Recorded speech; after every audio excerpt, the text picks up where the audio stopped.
안녕하세요. 오늘도 사연살롱을 찾아주셔서 감사합니다. 남편과 맞벌이를 하면서 딸아이를 키우고 있는 엄마예요. 맞벌이라고는 해도 저는 재택근무를 하고 있어서 출퇴근은 하지 않아요. 덕분에 육아도 맡아서 하고 있죠. 재택근무를 한다고 하면 다들 편하게 돈 번다고 생각하실 텐데요. 사실 그렇지 않아요. 솔직히 말해서 차라리 직장에 나가는 게 오히려 편하겠다고 생각하거든요. 출퇴근이 없이 이어지는 육아와 업무 때문에 좀처럼 쉴 틈이 없었거든요.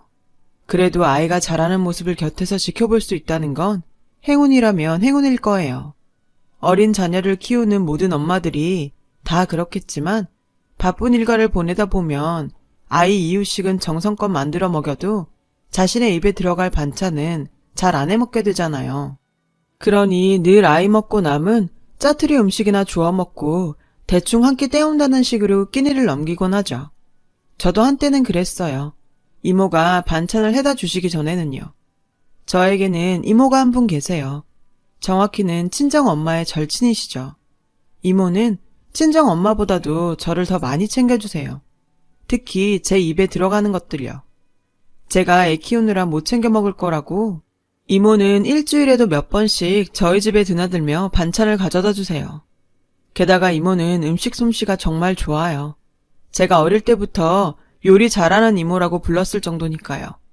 그냥 밑반찬도 아니고 잡채나 갈비찜 같은 손이 많이 가는 음식들도 종종 해다 주셔서 제 입이 호강을 하고 있죠. 남편도 제 음식보다 이모 음식을 더 좋아하고요. 우리 이모는 다른 사람들과는 조금 다른 삶을 살고 계세요. 아들과 둘이 살고 계시는데 아들은 제 남편과 동갑이에요. 아직 미혼인데 결혼에는 생각이 없는 것 같아요. 그도 그럴 것이 이모 아들은 몸이 불편해서 휠체어 신세를 지고 있거든요. 이모 얘기를 하려면 제가 이모를 처음 만났던 순간으로 거슬러 올라가야 해요. 그 당시 저는 18살이었어요. 초등학교 1학년이라서 엄마가 등교를 시켜주고 교문 앞까지 마중을 나와서 데리고 가던 시기였죠. 그날도 저는 당연히 엄마가 교문 앞에서 기다리고 있을 거라고 생각했어요. 그런데 늘 먼저 와 있던 엄마가 그날따라 보이지 않는 거예요. 저는 엄마 손을 잡고 집에 가는 친구들을 보면서 엄마를 기다리고 있었어요. 하지만 30분 넘게 지나도록 엄마는 오지 않았어요. 다른 1학년 아이들은 이미 다 빠져나간 상태였죠. 결국 저는 혼자 집으로 걸어왔어요. 현관문을 열었더니 현관에 놓인 엄마 신발이 눈에 들어왔어요. 그걸 보니 화가 나더라고요. 그래서 왜 데리러 안 왔냐고 투덜거리며 제 방으로 들어갔죠. 그런데 제 방에 낯선 아줌마가 이불을 덮고 자고 있지 뭐예요. 깊이 잠이 들었는지 제 목소리를 듣고도 일어나지 않더라고요. 그때 마침 방으로 들어온 엄마는 제 손을 끌고 거실로 나왔어요. 그리고는 소리 죽여 말했죠. 수연아, 방에 계신 분은 엄마 친구야. 엄마가 수연이만 할 때부터 정말 친하게 지냈던 친구인데 어른이 되고 연락이 끊겼다가 오늘 갑자기 만나게 됐어. 이모가 몸도 아프고 지금 갈 곳이 없어. 그러니까 며칠만 수연이랑 방 좀 같이 쓰면 안 될까? 저는 그러겠다고 했어요. 엄마는 제 머리를 쓰다듬어 주시고는 간식을 꺼내주셨죠. 1시간 정도 지났을까요? 잠에서 깬 이모는 저를 보고 살갑게 인사를 해주었어요. 저희 엄마 어렸을 때랑 똑 닮았다며 신기해하면서 절 바라보셨죠. 이모 목소리는 힘이 없어 보였지만 왠지 다정하고 따뜻해서 저는 이모에게 금세 호감을 느꼈어요. 이모는 우리 외할머니 집에서 같이 살게 되었어요. 외할머니는 제가 3살 때 외할아버지가 돌아가신 후 혼자 살고 계셨거든요. 엄마랑 이모는 어릴 때부터 절친이어서 외할머니하고도 잘 알고 있었죠. 이모가 외할머니 댁으로 들어가던 날 저는 엄마랑 짐을 들고 따라갔었는데요. 외할머니는 이모를 보시자마자 끌어안으시며 눈물을 보이셨어요. 세상에, 민수가 이게 어쩐 일이냐. 그렇게 착하던 네가. 이모는 눈물을 글썽이다 말했어요. 아줌마, 수연이도 보고 있는데 그만하세요. 저 정말 괜찮아요. 하면서 애써 웃어 보였어요. 이모에게 남모르는 사정이 있다는 것은 누가 봐도 뻔했어요. 실제로 엄마에게 이모는 왜 가족도 없고 집도 없냐고 물어본 적이 있어요. 그때 엄마는 차분하고 진지한 눈으로 제게 이렇게 말씀하셨죠. 수연아, 사람들한테는 너무 아파서 말 못하는 얘기가 있어. 이모가 지금 그래. 이모가 그 얘기를 다시 하려면 너무 마음이 아플 거야. 수연이가 크면 알게 될 테니까 조금만 기다려주지 않을래? 그래서 그날 이후로 저는 궁금증을 꾹꾹 누르면서 이모 앞에서 아무 말도 질문도 하지 않았어요. 이모를 마음 아프게 하기는 싫었거든요. 저는 이모와 급속도로 친해졌어요. 외할머니가 원래 혼자 사셔서 엄마랑 저는 자주 놀러 갔었거든요. 외로우실까 봐요. 그래서 이모하고도 자주 마주치게 되었고, 이모는 제가 가면 늘 맛있는 간식을 만들어 주었어요. 자세히는 몰랐지만 이모는 당장 집을 구할 형편이 되지 못했어요. 외할머니와 엄마에게 최대한 빨리 집을 구해서 나가겠다고 했지만 이모가 모아둔 돈으로는 택도 없었죠. 민수가 나갈 생각 말고 여기서 그냥 편히 살아. 너도 내 딸 같은 애야. 외할머니는 이모를 위로하곤 하셨어요. 이모는 얼마 뒤 동네 반찬 가게에서 반찬을 만드는 일을 하게 됐어요.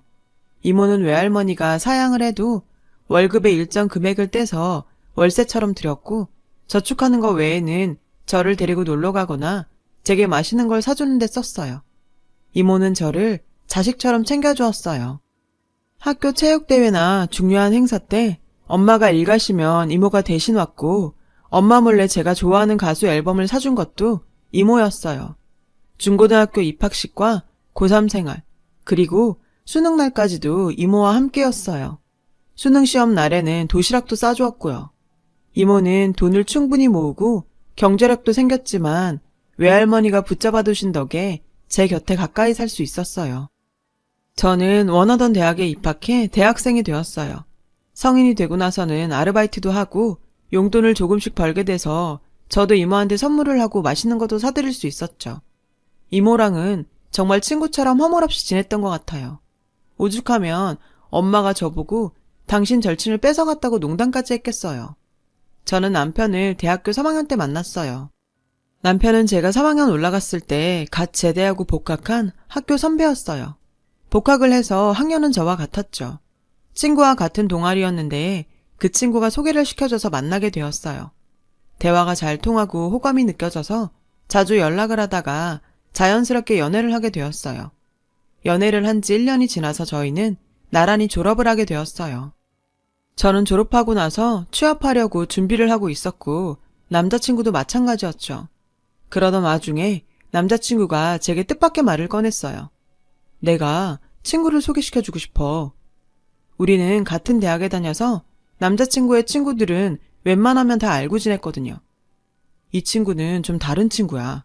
나한테는 정말 소중하고 나랑 가장 잘 맞는 절친이야. 그래서 우리 사이에 정말 확신이 들었을 때 꼭 소개시켜주고 싶었어.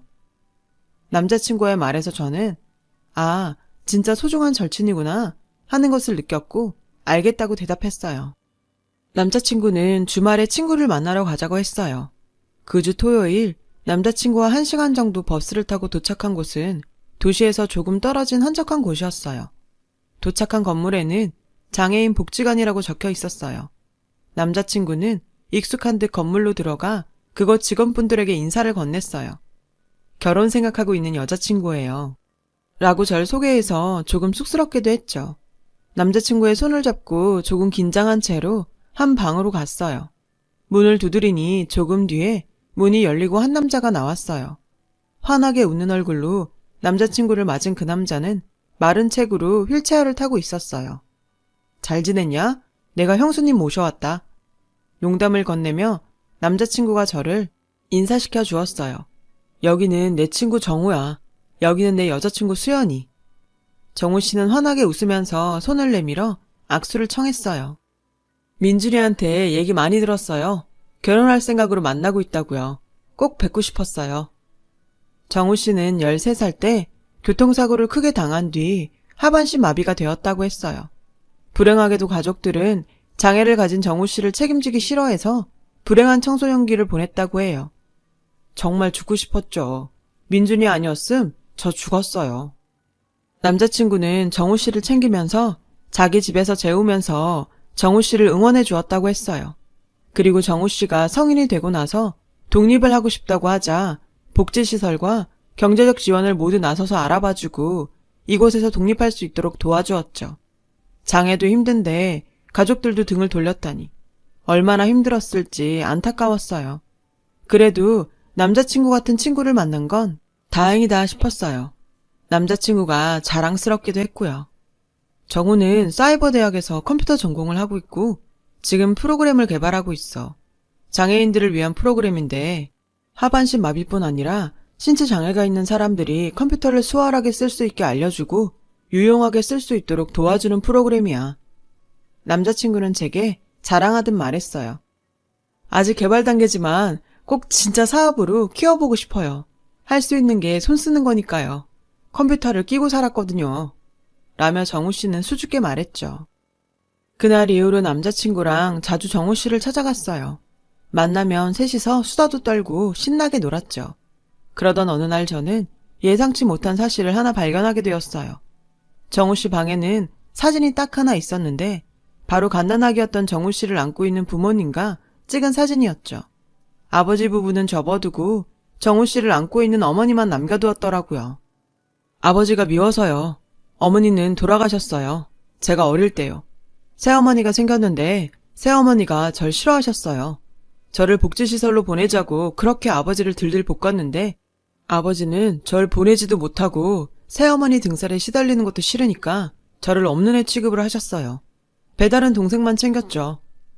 정우 씨 어머니는 정우 씨가 10살 때 돌아가셨다고 했어요. 어머니 기억이 아직도 선명하다고 하더군요. 아직도 많이 그립다고요. 그 말을 듣고 저는 사진을 들여다봤어요. 근데 뭔가 이상했어요. 사진 속 정우 씨 어머니의 얼굴이 왠지 익숙하고 낯이 익었거든요. 동그랗고 고운 얼굴이었어요. 그 순간 떠오르는 얼굴이 하나 있었어요. 바로 이모의 얼굴이었죠. 그리고 어느 날 갑자기 나타난 이모에 대해 엄마가 했던 말들이 떠올랐어요. 이모에겐 아픈 사연이 있다는 얘기요. 저는 정우 씨 모르게 핸드폰으로 정우 씨 어머니 사진을 찍었어요. 그렇지만 집에 돌아와서도 며칠을 혼자서 끙끙 앓았어요. 이걸 어떻게 해야 하나 싶어서요. 혹시나 제가 혼자 헛다리 짚은 건 아닐까 싶어서 내내 고민했죠. 그렇게 열흘 정도가 지나고 저는 결국 이모를 찾아갔어요. 이모는 늘 그렇듯이 저를 반갑게 맞아주었어요. 30분 정도 의미 없는 대화를 하다가 핸드폰에 있는 사진을 보여주었어요. 이거 혹시 이모야? 눈을 가늘게 뜨고 사진을 보던 이모는 얼굴이 하얗게 질렸어요. 이거 어디서 났어? 저는 남자친구의 절친인 정우라는 사람의 사진이라고 말했어요. 제 입에서 정우라는 이름을 듣자마자 이모는 입을 틀어막고 울기 시작했어요. 숨죽여 울던 울음이 점점 커지고 이모는 결국 오열했어요. 저는 당황해서 어쩔 줄 몰랐죠. 이모는 한참을 울고는 겨우 진정을 하고는 제게 물었어요. 어디서 정우를 어떻게 만났냐고요. 저는 정우 씨를 만나게 된 계기와 남자친구 얘기를 해주었고 제 이야기를 들은 이모는 정우 씨가 장애인이란 말에 소스라치게 놀랐어요. 그리고 엄마가 죽었다고 하더란 얘기에 뭐? 정우는 내가 죽은 줄 안다고? 라고 물으며 황당해했어요. 그리고 그날 저는 꽁꽁 감춰왔던 이모의 숨겨진 이야기를 듣게 되었어요. 나랑 네 엄마 정희는 초등학교 때부터 동네 친구였어.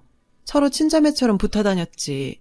여중을 가고 같은 여고를 또 가고 그렇게 대학도 같이 갈 줄 알았어.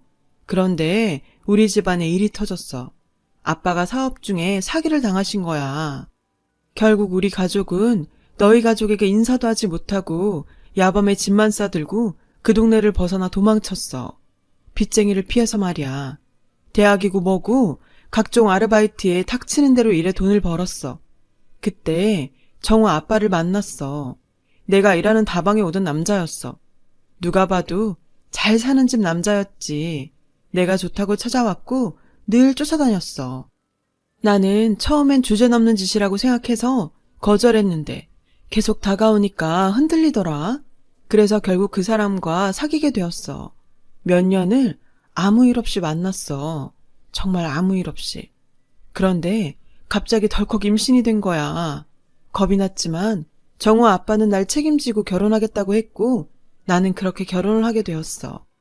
그 집에서 나는 환영받지 못했어.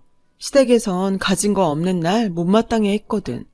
그래도 예쁨 받아보겠다고 임신한 몸으로 온갖 일을 다 했어. 씹사리가 고됐지만 버틸 수 있었어. 정우가 태어나고부터는 정우는 내 빛이었고 사랑하는 힘이었어. 그러다가 정우 아빠랑 이혼을 했어. 정우가 10살 때 정우 아빠에게 여자가 있다는 걸 알았거든. 나한테 그러더라. 그 여자랑 살고 싶다고. 양육권 포기하고 깔끔하게 이혼해주면 위자료는 넉넉히 챙겨준다나? 그러면서 애는 자기가 키우겠다는 거야. 내 힘으로는 애 교육이고 뭐고 제대로 못 시킬 거라고. 애 앞에 나타나지 않겠다고 약속만 하면 애는 진짜 제대로 키워준다고. 나한테는 정우가 중요했어. 정우의 미래를 위해서 내가 떠나는 게 맞다고 생각했어. 가슴이 찢어지는 것 같았지만 내 자식을 위해서라면 참을 수 있다고 생각했어. 그래서 새벽에 몰래 짐을 싸들고 나왔어. 친정으로 갈 수는 없었어. 그래서 내가 살던 동네로 돌아온 거야. 그리고 내 가장 친한 친구를 찾아온 거지. 그날이 수연이 너랑 처음 만난 그날이야. 내가 8살이던 그날. 이모 이야기를 들으면서 많이 울었어요. 그날 집으로 돌아와 엄마한테 모든 얘기를 했고 남자친구에게도 전화를 걸어 얘기했어요. 남자친구는 놀라면서 당장 모시고 가자고 하더군요. 하지만 이모는 한참을 망설였어요. 내가 정우한테 너무 죄인이야 라면서요. 하지만 저희 엄마랑 남자친구까지 찾아와 설득을 하자 결국 이모는 정우 씨를 찾아갔어요. 정우 씨의 방문을 열고 들어간 순간 이모는 울음을 터뜨렸어요. 정우야, 엄마야, 엄마. 이모는 울면서 말도 제대로 하지 못했고 혼란스러운 정우 씨에게 남자친구가 그간의 이야기를 들려주었어요. 정우 씨는 아버지가 엄마는 교통사고로 죽었다고 했다며 말을 더듬었고 이모는 지갑에 늘 갖고 다니던 정우 씨 사진을 꺼내 보이며 증명했어요. 그 사진에서 젊은 이모는 어린 정우 씨를 안고 자전거를 타고 있었어요. 그 사진을 본 정우 씨도 끝내 울음을 터뜨리면서 오열하고 말았죠. 그날 복지시설은 눈물바다가 되었고 정우 씨는 그렇게 이모와 재회했어요. 두 사람이 같이 살게 된 건 우리 부부가 결혼을 한 직후였어요. 정우 씨가 준비하던 프로그램이 꽤 좋은 반응을 얻고 판매가 되었거든요. 덕분에 독립을 할 자금도 생겼고요. 두 사람은 크지는 않지만 빌라를 얻어서 같이 살게 되었어요. 정우 씨는 그 후로도 본가와는 인연을 끊었다고 해요. 부친의 거짓말을 용서할 수 없어서였죠. 이모와 정우 씨는 아직도 저와 남편에게 고마워해요. 저는 이 모든 게 이모가 그동안 했던 고생의 보답을 받은 거라고 생각해요. 정우 씨도 그렇고요. 정우 씨는 장애가 있고 이모의 도움을 받으며 살아야 하지만 당당하게 자기의 일을 하고 있어요. 무엇보다 행복하게 살고 있고요. 제 아이에게도 좋은 삼촌이고요. 만나야 할 사람은 꼭 언젠가 만나나 봐요. 게다가 천년이었으니 말이에요. 긴 시간을 서로로 그리워하면서 살았던 두 사람이 이제는 진심으로 행복하게만 살았으면 좋겠어요. 긴 사연을 들어주셔서 감사합니다. 여러분, 사연 댓글에 응원과 현명한 조언 부탁드려요. 좋아요와 구독은 저에게 큰 힘이 됩니다. 오늘도 좋은 일 가득하세요.